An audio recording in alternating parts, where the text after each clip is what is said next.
And good Wednesday morning to everyone. I'm your friend Scotty Ray as we start out this day. Hope it's going well for you as well. It's going to be a beautiful day, but warm. Keep that in mind as you begin it. We're looking for highs to be right around 90 today. Currently, we're sitting at 60. We started out at 62 earlier. Temperatures dropped a little bit there as daylight came about.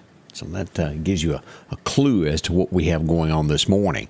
If you live in the area of Highway 491 in Neshoba County, and you heard something kind of loud a while ago, well, it was somebody on a motorcycle. The Neshoba County Sheriff's Department were in a chase with someone on a motorcycle, last seen on Highway 491, headed south was the last report of that. If you happen to see the young fellow there or lady, whoever was driving it, we're unsure, contact the Neshoba County Sheriff's Department. It became a too high-speed pursuit, and they backed off. It just wasn't worth the getting someone hurt. If you happen to live in that area and see something like that, contact the Neshoba County Sheriff's Department. They'd be glad to hear from you where he might have been. How are you today? Lots going on. Glad to see everyone as we're waking up and facing a Wednesday as we start it fresh, as we begin it. Let's see, yesterday morning as we began our day, let me get down and find the pictures of this. Do you remember us bringing up out in Russell about the truck that turned over in a parking lot? That did happen. And let's just take a look at a few of these pictures. It was a garbage truck. I know we showed a couple of pictures yesterday morning, but boy, what a mess that was as we pulled this up for you to take a look. Again, this was in the parking lot of the Chevron. As he turned there, the weight of the truck just kind of flipped it over. And that was what that looked like there. And there's another shot of that as you zoom in on that. A little bit of a mess there. Again, that was out in Russell yesterday morning. If you happen to be in that area, that's what was going on. As we move across, a lot went on overnight in the Meridian area as we go to looking at things. Yesterday afternoon, coming up on the red light there at Highway 39. You know where I'm talking about, North Hills where it meets. Right before you reach there, Alliance Health Center, and I think there's a lot of other doctors' office there on the right where you'll find that FedEx package there on Highway 39. There was a wreck.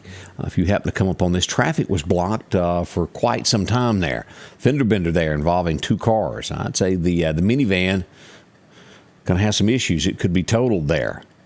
Of course, paramedics were on scene, and as we look at that, that did block traffic there for a while as we got tons of pictures of people that were in the neighborhood of this as it happened there. As you had to divert to the parking lot, that was the only way around all of that yesterday.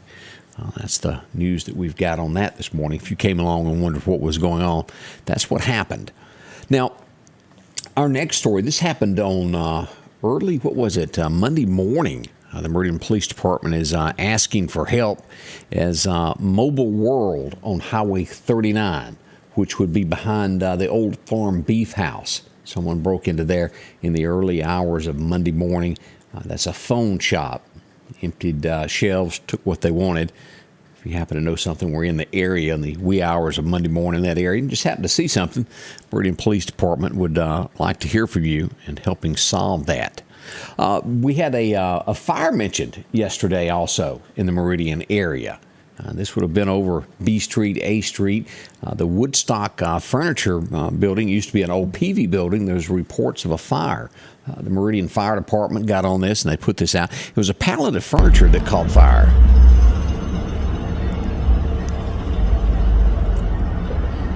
And as you can see, the fire department got there, and they were able to extinguish that. That's about the most of it. And they got the smoke out of the building, thank heavens, there. Everybody was safe, and that's good news. Glad that they were able to put that out as we look at that.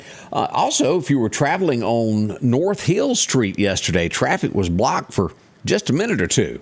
Had an 18-wheeler take a right turn and, well, kind of got hung up there. And this is the scene of that. We had this sent in yesterday. Kind of blocked it there for a minute. Couldn't get into the Dollar Tree is where that was, right there, North Hill Street, that wide turn as you go in there. I'd like to say good morning to Denise Burnside. How are you? As we look up, Flora Overstreet is watching. Miss Joyce Gressett, Mary Godot. Did I pronounce that one right today? I'm trying. I'm getting better. Alicia Fisher, good morning. Albert Talbert is up. Miss James Sullivan from Carthage. Glad to see y'all today. Let's see here. Shots were fired as we get into what went on overnight. We did have reports there. And let's pull this up. This was late in the evening there. State Boulevard, right past Druid Hills in that area there.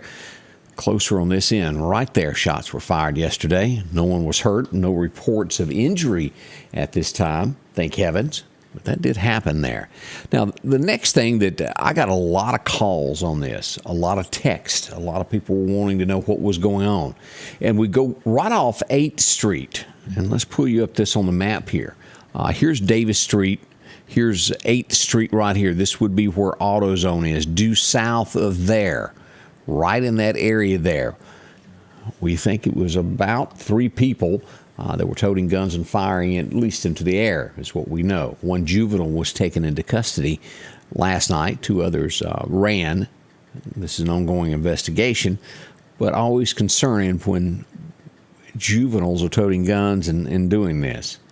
To my knowledge, no one was hurt. It was a large police presence, very large, as they moved into the area to catch these guys. Again, 1 arrested, 2 others fled the scene. Ongoing investigation. Expect there to be more arrests with this as they dig deeper into this. But thankfully, no one was hurt. And you have to really feel, and you think of growing up in these neighborhoods, and then all of a sudden, this is at your front door. It's scary. And in most cases, the way housing is now, you can't afford to sell and just move where you want to. Your place is paid for. You're on a limited income, and you have to sit back and watch these things occur. Our community needs prayer. There's without a doubt. That was the Davis Court area. Again, right off of 8th Street down there. A lot of police presence, but they did make 1 arrest last night, if you're kind of wondering what went on with that. Also, let's talk about this. This is a big growing crime in the Meridian area. Nationwide, without a doubt, this happens a lot each day.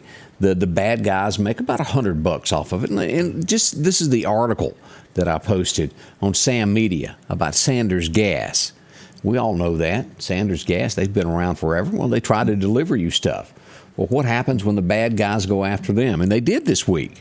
In the wee hours of yesterday morning, they had 3 of their trucks parked. 2 of them, the big trucks that deliver gas, and then a service truck that works on things if you need a line put in. All 3 had their catalytic converters removed. And as I talked to Chuck last night about this, the bad guys, as they go sell these, get about $100 for them, what they do. It's going to cost Sanders Gas somewhere in between $6,000 to $8,000 to replace this. Sad, is it not? How can you make a profit, make a living for your employees when you got people doing this to you? We hate that. If you know anything, call the Meridian Police Department at 485-1893 or Crime Stoppers at 855-485-8477. As I always ask, if you see something, write it down. Tell somebody. Never know when something minute will lead to taking somebody off the street that doesn't need to be there amongst us. Love using that word. If you hadn't used it yet, use it sometime today. Say amongst us. Maybe it was Jerry Clower that rubbed off on me from years ago, hearing that so many times. I'm not sure, but boy, I sure like to use it a little bit. Also, as I spoke with Eric Clark a while ago, I'm telling you, they've had a busy week as we talked about the small chase that occurred in Neshoba County earlier this morning on the motorcycle there on Highway 491. They've been busy this week in Neshoba County. 99 arrests. They don't put up with it. They hear about it. Crime is happening. They do make arrests. That's your sheriff there. Talk to him a lot. Great guy. If you've never met Eric, stop by and shake hands with him. He'd love to hear from you. Good people trying to keep the folks in Neshoba County safe, and that's what I like, folks that do that. He's a good guy if you've never met him. As we learn more and more, have you watched the video that I posted last night of the paramedics as they came to the scene of the car chase that ended in Evansville, Indiana, as Vicky White was still alive when they got there, where they made the arrest of Casey White, the 2 jailbirds, or the jailbird and the correctional officer, as they tried to make their escape. Deputies are saying they were expecting a shootout as they found an AR-15 and 4 pistols with them. She was alive, and you can watch this as they pulled her from the vehicle. There's a lot of speculation. We'll talk more about this morning as we get into the morning show beginning at 8 o'clock. We have some speculating, and again, this is speculation, that it was not a self-inflicted gun wound. Now, she's gone for an autopsy, and the coroner should be able to, as they do this autopsy, tell us more. That hasn't been completed yet. But a lot of law enforcement saying they would not be surprised that there at the end that he didn't do it. We may never know, but we'll see what that autopsy report has on that. Spooky situation. What drove this woman to do that? But anyway, you can watch that video there, and it's straight from the deputies' cameras as they came up on the wreck after the chase ensued, and they make the arrest of him.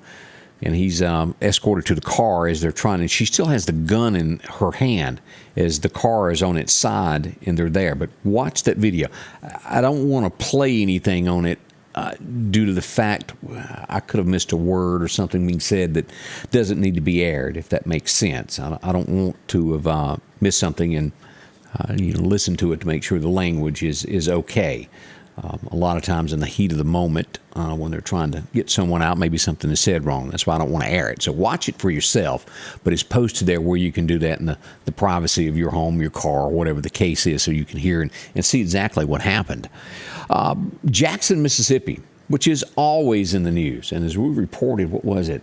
6 or 7 deaths. Maybe it was 6 this past weekend that happened in Jackson over the weekend. The Jackson police chief says parents need to take a stand against crime at this point. Well, I think a lot of people would agree with him on this. He's saying that it should begin in the neighborhoods and the homes to stop this from going on. He said our youth must be reached before they go astray. I think every community could take that. Jackson, way out of hand. It's a sad day that our capital city is in the shape that it's in. A pastor in Mississippi is accused of sexual battery. And again, it's accused. He's not been arrested. This is in the Macomb area. A warrant has been issued for him. As we get for this, his name is Pastor Curry McCrae. They are got a warrant out for his arrest. And again, it's all accusations until all this is proven. They say that this happened around the 10th. We'll follow this story as this comes about. A teen is accused of firing shots. We're all shocked, aren't we? Adams County. This would be down around Natchez, Mississippi. They've arrested a 16-year-old for shooting. And it kind of backs up what going on in Jackson. A lot of youth, this younger generation shooting. Do we all think it has a little something to do with gangs? Yes, we do, don't we? As we look around the state for other headlines this morning, we report, and these are sad when you have to report this. This did happen in the state of Mississippi. Harrison County, they have confirmed that a teen has drowned accidentally in our state. We pass along condolences to the family of that how horrible that is. What was it, just a couple of weeks ago, the 3 teens there that drowned in the Mississippi River right at New Orleans. I know at this point they've recovered 2 of the bodies at this point, maybe 1 still missing.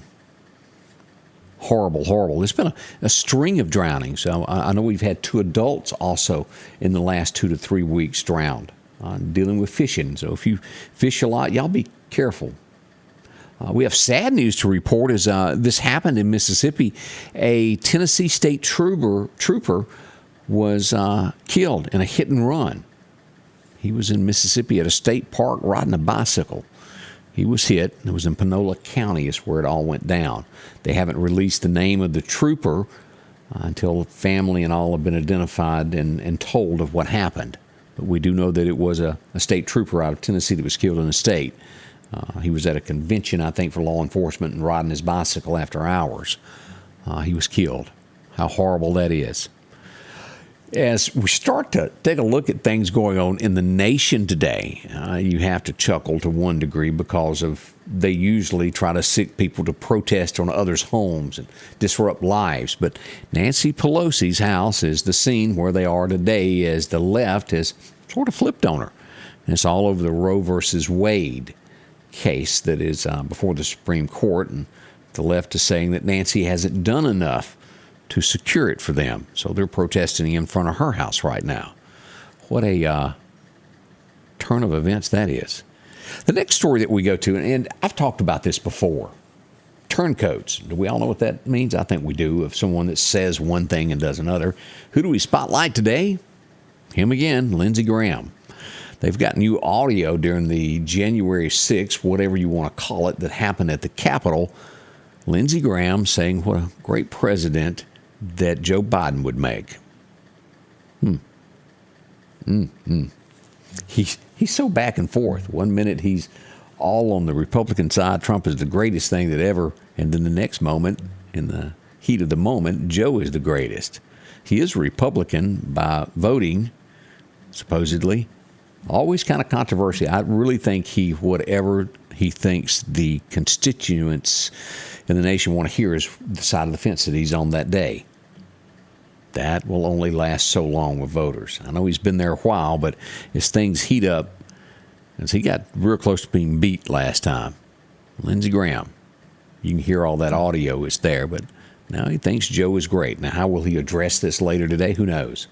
I'm sure he'll come up with some reason, some way to rationalize what he said, but it's out there. I'll try to get that posted so you can look at the news story, listen to it yourself there. As we come across, let's take a look at a few other stories. Last night, as the elections were coming in, we've got a bunch of primaries that are going on nationwide. How is Trump doing on people that he picked? Pretty good so far. West Virginia, it was a very heated battle. And it was Mooney that actually won in the end, which was a Trump pick. It did not work out that way in Nebraska. There's a lot that goes in with this. Trump did support a Nebraska, that's a tongue twister, isn't it? Candidate for governor. He had a very shady background of sexual allegations is what come about. He was beat. Overall, Trump's picks have won, except for that one so far. Nebraska was a loss for Trump on that, and I think it has a lot to do with what he's accused of. Whether it happened or not, I don't know, but people draw a line, period, on things of that nature. They don't want someone in office that does that. As we look to Alabama, which is right across the state line here, we got a lot of people that watch us from Alabama. I think most would agree that Governor Kate Ivey is a favorite among the state. There is someone named Tim James that's going to be running on the same ticket to try to win the nomination. Do I think he's strong enough to win it? I don't. I think she's a favorite. I think people really like her. She's well-spoken, says what she thinks, and she doesn't beat around the bush for the most part. That's what I've seen out of Governor Kay Ivey. As we look at this, it's very hard as I look at this news story without all of the information to report. But an Alabama church has apologized for what they're calling a freak show made by a gubernatorial candidate, Tim James. Apparently, he was given a speech at a church speaking, and he made reference to being in another town and described what people looked like as a freak show.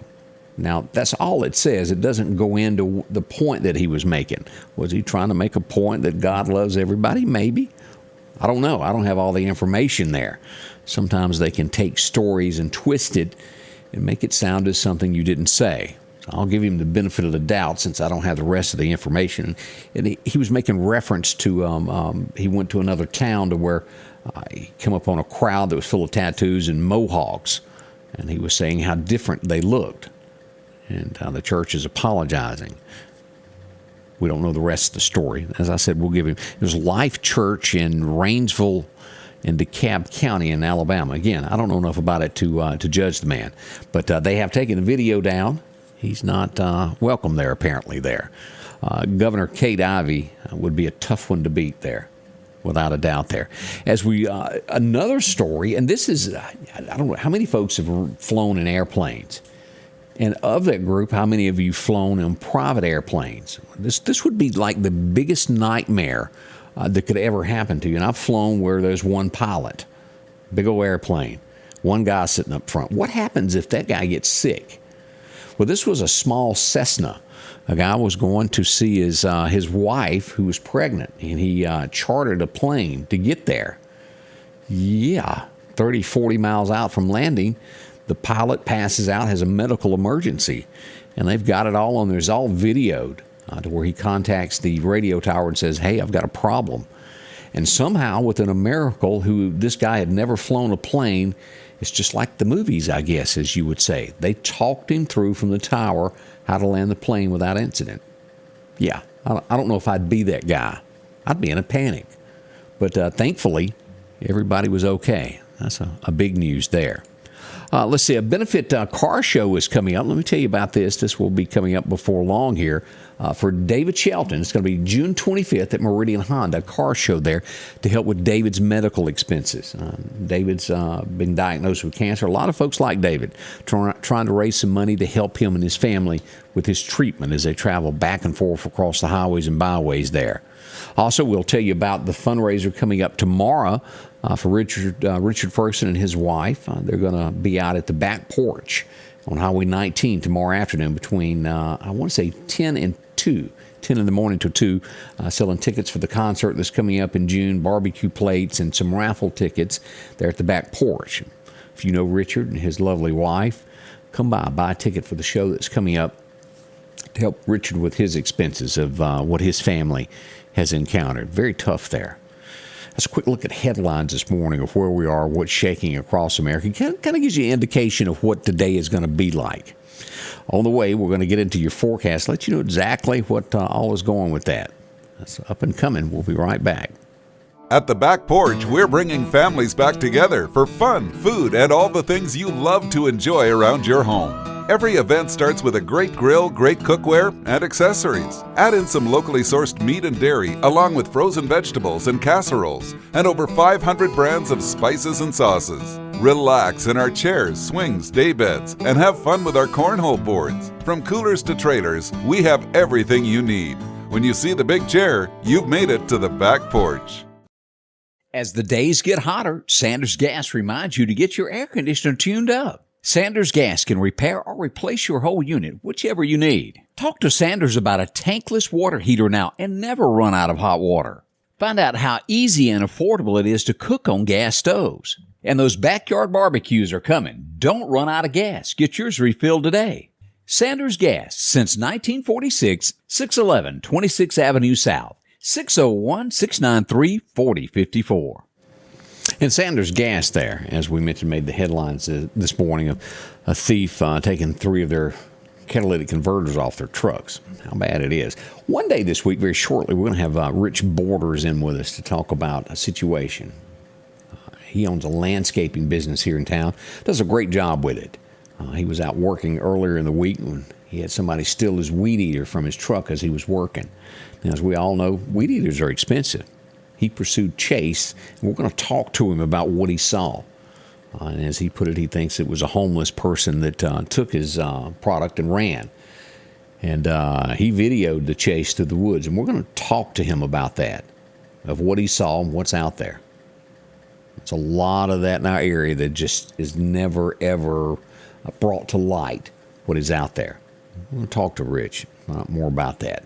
All right, as we begin our day, let's go to Radar, and we would like to welcome a new sponsor to our Radar, Meridian Honda. Yeah, Meridian Honda Radar is what we've got now. We want to thank them for being a part of this show and being a part of us. We do appreciate that. You'll find them there on Front Street Extension. As we go to Radar this morning, let's go up and take a look here. North Mississippi, we've got a lot of fog around Stark, Vegas as we get closer into this. Louisville, Mississippi, anywhere that, let's zoom in closer here where you can see exactly where all of this heavy fog picks up. If you're going to be traveling today in Winston County, just past Noxapater, you'll start seeing the fog, and the closer you get to Lake Teocata, the thicker it will get. By the time you reach downtown Louisville there around Walmart, thick northward all the way on 25 past the jail as you make it through Sturgis and you make it to Mississippi State. We got a lot of fog for you. Leave home early up in these areas. Highway 14, as we all know, if you head out of Louisville toward Macon, Mississippi, it's going to be very thick there. 2-lane road. Be extremely careful. As we get down closer to the Meridian area and we glance across this, expect some fog between now and 9 o'clock this morning. We got to go to southern Mississippi, starting to move into the Poplarville area. Thick fog. Also, if you're on the coast this morning, you zoom in on this around Moss Point. These areas really thick there around Pascagoula. If you're traveling Highway 90, anywhere in there. Also on 10, you're going to encounter a lot of this. Mississippi 613 down there also has a bunch. So that gives you an idea of what is out there this morning. Be careful. I do expect some fog in our low-lying areas to be affected with this morning. Be careful as you plan your day and you get out. Just a quick glance around the nation as we see Beaumont, Texas, full of fog as well. Up by Chattanooga, we're showing a lot of fog there. A few showers around Richmond, Virginia this morning. Nothing too heavy. As we go northward and we get up here around Chicago, Milwaukee, fog in that area also. Just a foggy day nationwide, isn't it? Cedar Rapids, Iowa, we got a little bit there also. Showers in the Dakotas this morning. That's going to stretch from Montana to North Dakota, and we've got some areas there around right there. Pretty heavy in there. Dixon, if you're in that area. As we come across, believe it or not, I don't see any big rain that's made it to Portland yet. It's out in the ocean, hadn't quite made it there. As we come down and look at Nevada, a few showers there. And always in Albuquerque, Santa Fe, these areas here, as you watch this, fire weather warning. Watch what you do in those areas out there. No major storms at this point as we go to radar there from Meridian Honda to look at all of that. All right, let's get into your forecast and break it down as to what we should expect today with the weather. Your forecast is brought to you by EMEPA, your Touchstone Energy Cooperative. Let's go back and look at those record highs and our record lows for today. It was 2002 that we had a high of 92, and we're going to get very close to that today as we've got 60 right now and they expect 90. Could it go a little bit more? It could. We'll watch this, see if any records are broke today. It's going to be downright hot. As we look at the record low, it would be 1989. Who remembers that year? 43 for a low was set on this date. As we move forward to take a look at a sneak peek of today, 90 degrees in Meridian. We're expecting 91 Philadelphia. Y'all be ready for all of this. Columbus, 90. Also, as we go southward through Laurel, Hattiesburg area, about 91. It's going to be at some of the warmest temperatures there will be in the Mississippi Delta, around 93. We go down to Natchez, and it looks like they'll hover around 91 also. Warmer toward the coast. As we go east into Alabama, as we go through Boyd, Alabama, these areas there on Highway 17, expect it to be 90. We're expecting that as well in Livingston. A little bit northeast of here as you get to Tuscaloosa, 91 also. And we move over to Auburn, a little bit cooler as you get into those oak trees, 85 is expected. So what do we expect the next 6 to 10 days? Nope, it's not going to change, is it? It's hot. As we look at these temps, as hot weather moves from the west coast towards our area across the deep south, hot weather. Let's go ahead and look at our breakdown here of the next 7 days as we look at our forecast. Today, as we said, a little bit of fog this morning. Expect that through about 9 o'clock, high near 90. Tonight, we'll get a clear sky down to 67. By tomorrow, we'll get 91, but we do have a chance of an afternoon shower. That'll move in roughly right after 3 o'clock tomorrow afternoon. As we get into Friday, those chances back off to just a slight chance of a raindrop. We'll put it that way. 88 for a high on Friday. As we move into the weekend, rain chances pick up on Saturday, it being our biggest one there. And this, again, will be late in the afternoon with a 40% chance of showers after 1 o'clock. Not big chances, but a chance of a sprinkle there. Sunday as well, we'll have a 30% chance in the afternoon. By Monday, we're back to sunshine. Look at that. Back 90, and the rain chances move out. And Tuesday, 93. So as we look at this, let's go ahead and just glance in all the way through May the 25th. And we have extremely hot weather on the way. If you think it's warm now, just wait. Here we are as we pull up this forecast. When we get to about the 20th, anywhere from the 18th actually there, moving forward to about the 23rd, mid to upper 90s there. They had this forecasted yesterday at about 97. So we're still 2 weeks out. It could go a little bit warmer. But highs in the 90s, you can almost bet your bottom dollar that summertime has arrived as we get to these high temperatures in the 90s. I hate to see that. June right around the corner. And, of course, June will bring in hurricane season. As we'll have to start watching that and putting that into the forecast every day of what is coming. We're starting to move out of the tornado season, and that will come back again in November. But we're starting to leave that behind and move into the next worst thing that can happen. I respect those things, but the thing about as we watch hurricanes, you do know they're coming. It's unlike a tornado to where it just pops up. We can track that stuff with it and give you plenty of advance of when that is coming. We'll be on top of that. I got Candace coming in just a little bit. She'll be here in 1 hour from now. I hope you'll join us, and I can't thank you enough for being a part of this each and every day as we deliver you the news that happens around, or headlines, however you want to word that. If you see something, let us know. Inbox us so we can find out what it was all about, what you saw. Thanks for being here, and we'll be back in just a little bit at the Scotty Ray Report as we'll go live with Scotty Ray Candace beginning at 8 this morning. See you then. The Scotty Ray Report is brought to you by our following partners: